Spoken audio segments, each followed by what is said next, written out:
India achieved its independence within years of dramatic international developments. On the 6th of August 1945, the Americans dropped an atomic bomb on Hiroshima, and then 2 days later on Nagasaki. The mushroom cloud cast its dark shadows over contemporary history. The world soon was witness to the madness of a spiraling nuclear race. Second World War may have ended, but the early 50s also saw the beginning of the Cold War. Two contending superpowers trying to expand their global spheres of influence through elaborate systems of military alliances. Alliances which spurred an arms race and imperiled the fragile world peace. India's freedom had also signaled the death knell for international colonialism. In April 1955, leaders from 29 countries were getting together at Bandung in Indonesia. Their aim to reiterate their commitment towards world peace and exhibit Afro-Asian solidarity. It had been almost 10 years since the end of the Second World War, and almost all the participants of this Bandung conference, as it was later to be called, were those who had won their freedom only recently. The conference at Bandung had opened after some anxious moments. Colonial powers were intolerant of this assertion of independence by their former subjects. An Air India plane, Kashmir Princess, was deployed to ferry the Chinese Prime Minister to Bandung. The Chinese Premier did not board the plane. But Chinese officials and their Indian counterparts were passengers in the Kashmir Princess, which exploded in mid-air, allegedly due to sabotage. With communist China not being recognized by the United States of America, its allies, and several of those, therefore, who were on the borders of China, there was no way in which the Chinese could get to Bandung in any easy fashion, except by getting into an Air India plane.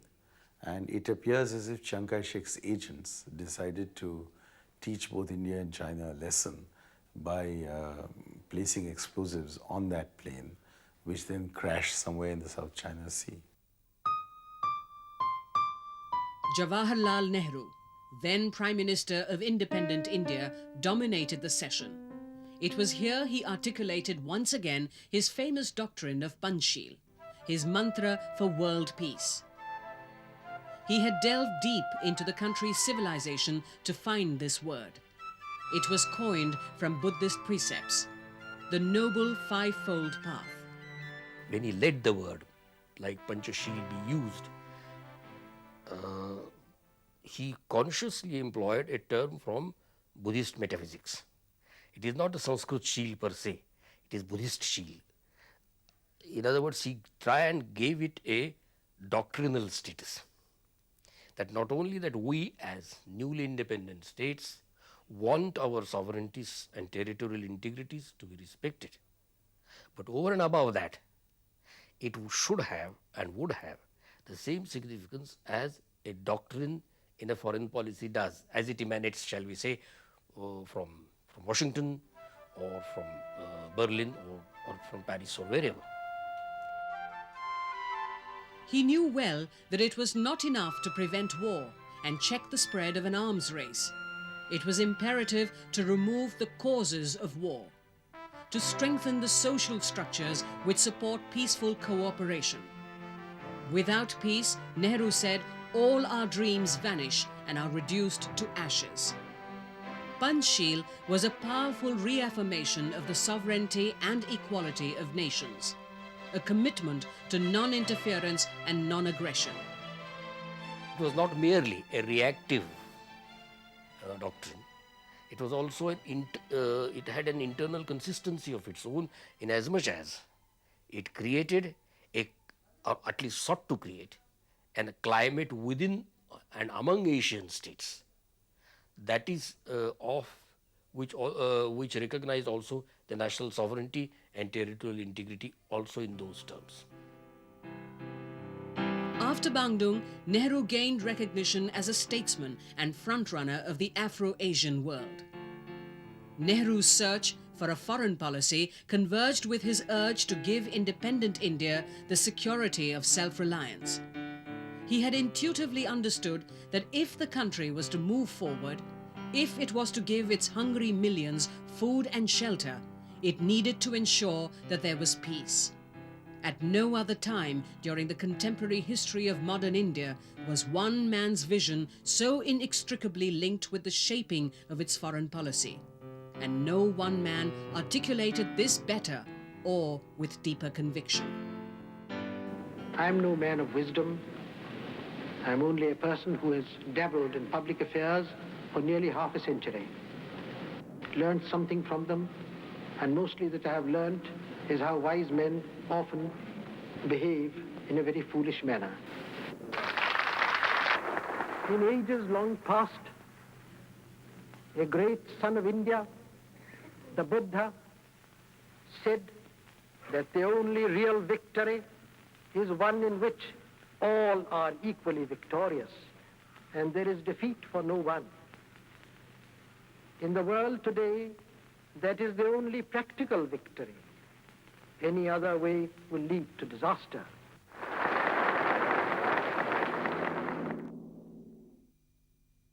Only a few years earlier, this mantra of Panchsheel had been adopted as a preamble in the treaty India had signed with China. Nehru was now paying a return visit to his Asian neighbor. He was received with enthusiasm as a friend and as a well-wisher. These were the heady days of success of Nehru's foreign policy. He straddled the international arena, respected as a statesman and a visionary. By the time the conclave of nations officially formed the non-aligned movement in Belgrade in 1961, Nehru, Nasser of Egypt and Marshal Tito of Yugoslavia were acknowledged as the architects of this unique international diplomatic tool. We had our first summit in Belgrade in September 1961.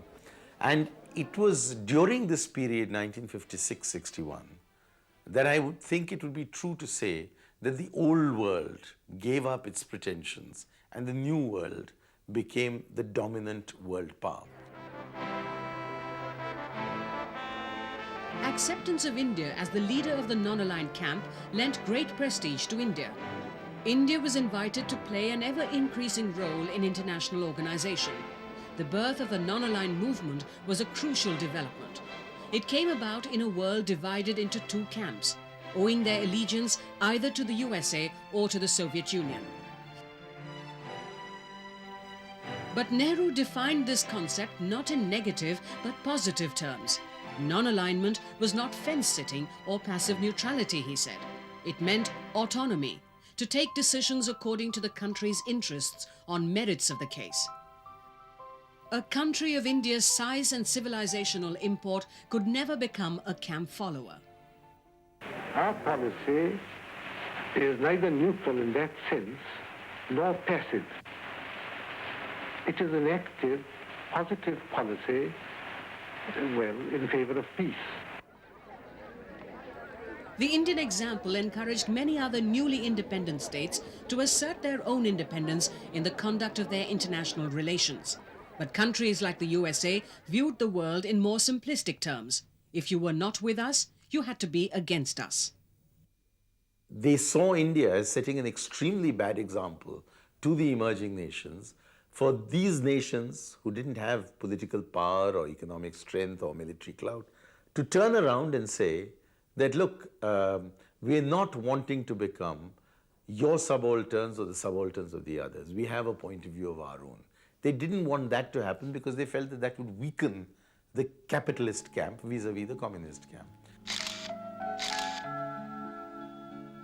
It was India's spontaneous bonds of friendship with the Soviet Union which made the West even more suspicious of Nehru's doctrine of non-alignment.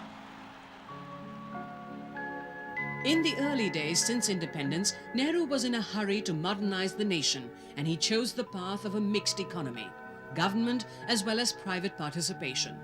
Both the planning process and state intervention in heavy industries were inspired by Nehru's socialist leanings. The Soviets were sensitive to independent India's economic needs. They had come to the aid of India when Nehru wanted to build the first steel plants. This when a suspicious West had turned him down. Moreover, a shared cultural bond between the peoples of the two countries put Indo-Soviet friendship on a firm footing.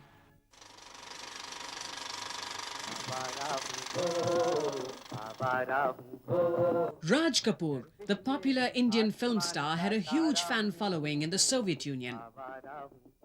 Indian songs were hummed almost everywhere.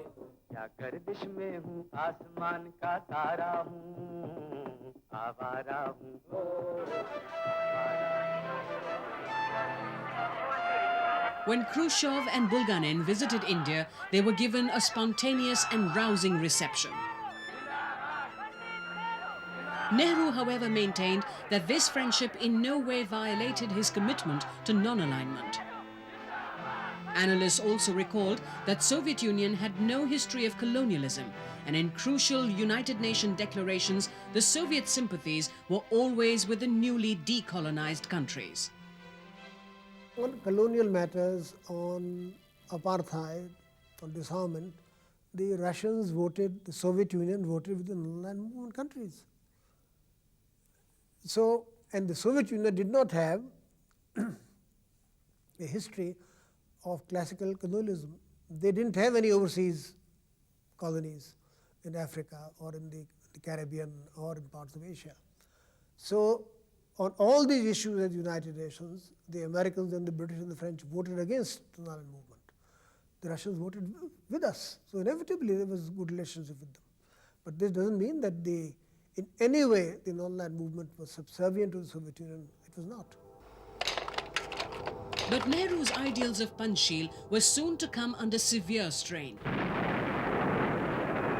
In 1962, the Chinese army attacked the northern and eastern borders.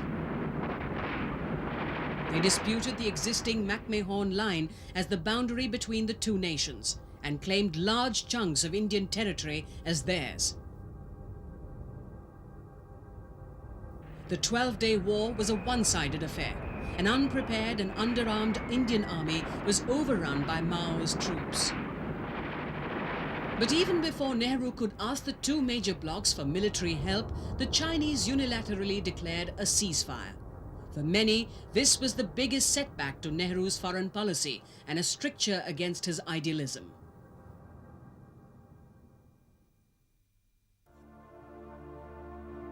But Nehru did not compromise.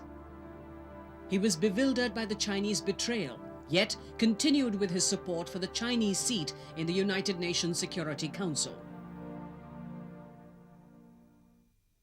Even in 1962, when the Chinese attacked us at the United Nations, we voted for the entry of China into the United Nations. This shows that they were having a principled foreign policy. The foundations of India's foreign policy had, however, been shaped even before the country had won independence. Nehru and his colleagues saw in the struggles of other nations lessons for themselves. In 1927, he was in Brussels, educating the gathering on India's fight against imperialism. In June 1938, he went to Spain during the Spanish Civil War.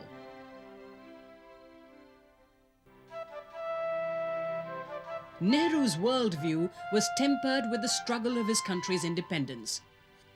In his long battle against the might of the British Empire, he had experienced firsthand the consequences of colonialism, seen that centuries of exploitation had stunted the industrial growth of his own country. He had seen hunger and famine ravish the lush countryside of his nation, the poverty of the rural masses. But to the credit of Nehru and his colleagues, in spite of their battle against the British colonialists, India joined the Commonwealth immediately after becoming a republic.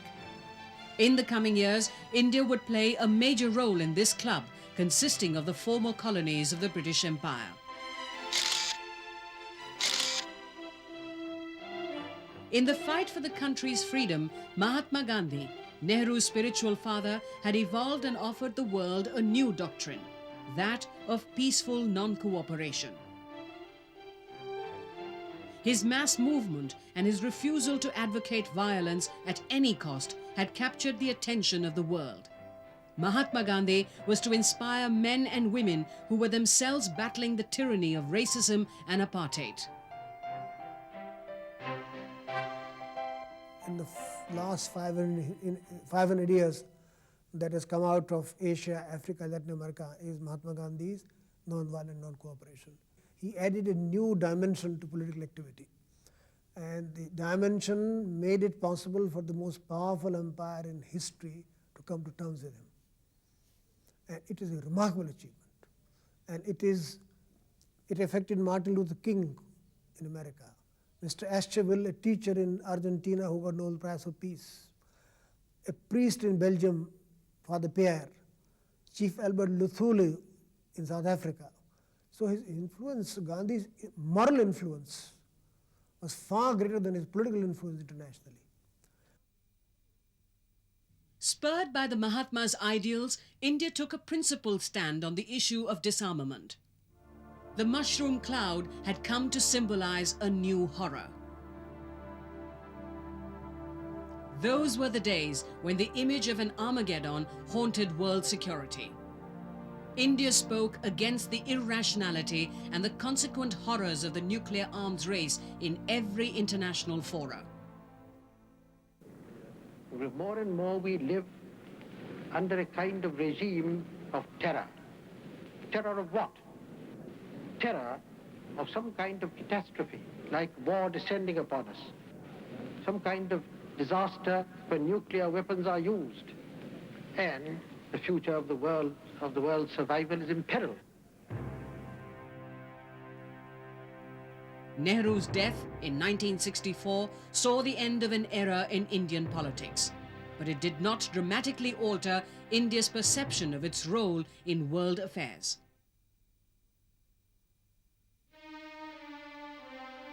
There was a new leadership at the helm of affairs, and the lessons of the 1962 war with China had been learned. When Pakistan attacked India in 1965, the country was now in a position to easily repel the aggression. In a bid to end the war, the Soviets invited India and Pakistan to Tashkent. A ceasefire line was agreed on and a non-aggression pact signed. Lal Bahadur Shastri had won for the country an honorable peace. But the night he signed the treaty, he suffered a massive heart attack and died.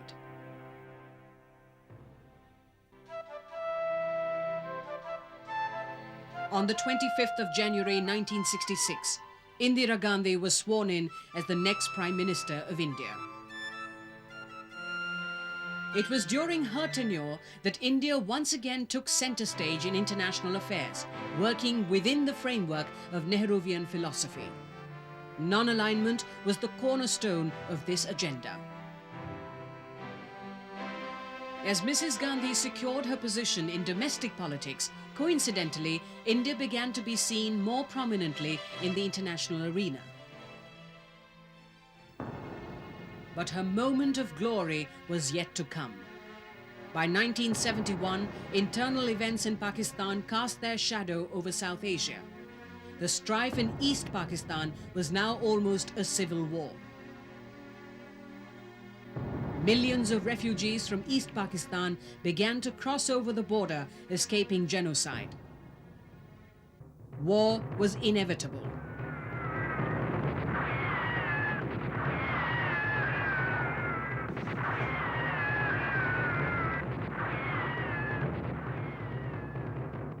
But even as India was heading towards a quick and decisive military victory, the USA sent its 7th Fleet, armed with nuclear warheads, towards the Bay of Bengal. It was a bluff that India called successfully, and before long, General Niazi of Pakistan, along with 90,000 Pakistani soldiers, surrendered to General Jagjit Singh Arora of India. Bangladesh, a new country, was born. The two-nation theory, propagated by Jinnah when he argued for partition on religious grounds, stood discredited, even as Bangladesh broke away from Pakistan. Bangabandhu Mujibur Rahman was given a tumultuous welcome in Delhi en route to Dhaka, where he was sworn in as the country's first Prime Minister. Non-aligned India had successfully withstood the diplomatic pressure exerted by a superpower during this crisis. There was tremendous pressure on us by the West to let the Pakistani military suppress the freedom movement in Bangladesh. It's very well known. Nixon sent in the aircraft carrier enterprise from the Pacific Command, and Mrs. Gandhi said, "I'm willing to take all the consequences, but I'll finish this operation." But Mrs. Gandhi did not gloat over the military victory.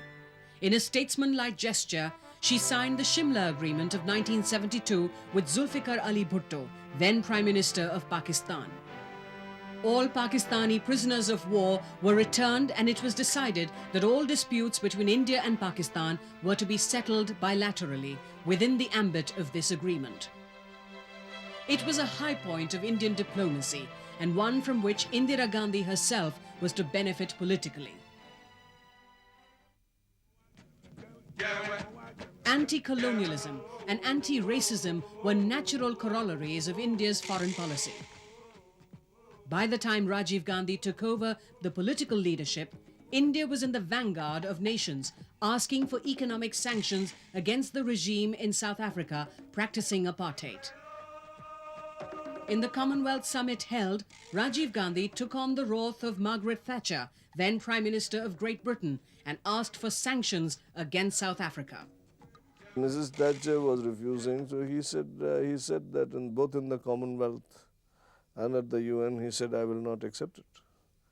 And if there was some point where Britain said we may have to sort of move out of the Commonwealth, he said, "You can move out, or I am willing to move out of the Commonwealth. Without India, the Commonwealth will be an irrelevant organization."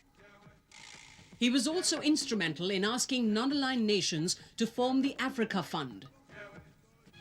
They will have problems of their own coming from the sanctions that they apply. They will also have problems coming from retaliatory measures or counter-sanctions or whatever you like to call them that South Africa and Pretoria might apply. They will need help to overcome this. We will try and help them. Years later, when the apartheid regime in South Africa was dismantled, Nelson Mandela acknowledged this.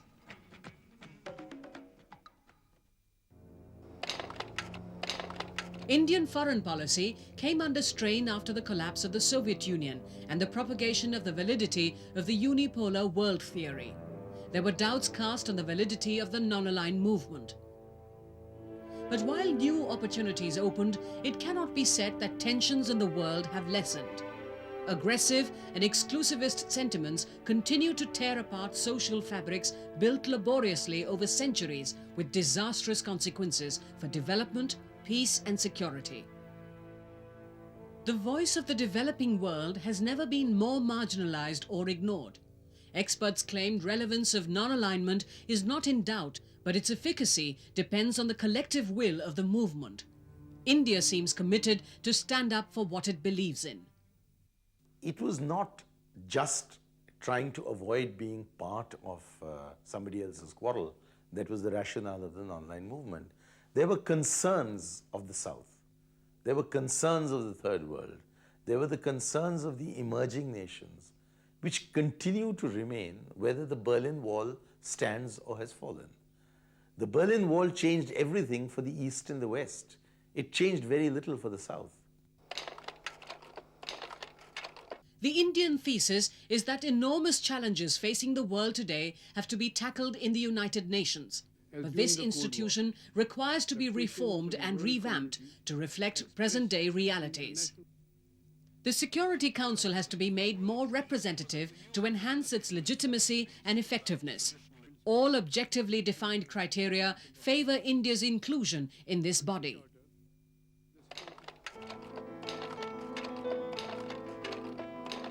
India has taken major initiatives in strengthening bilateral relations with its neighbors, both individually and within the framework of SAARC, the South Asian Association for Regional Cooperation. It has consolidated its ties with ASEAN nations and has expanded its economic links with countries of the Indian Ocean Rim.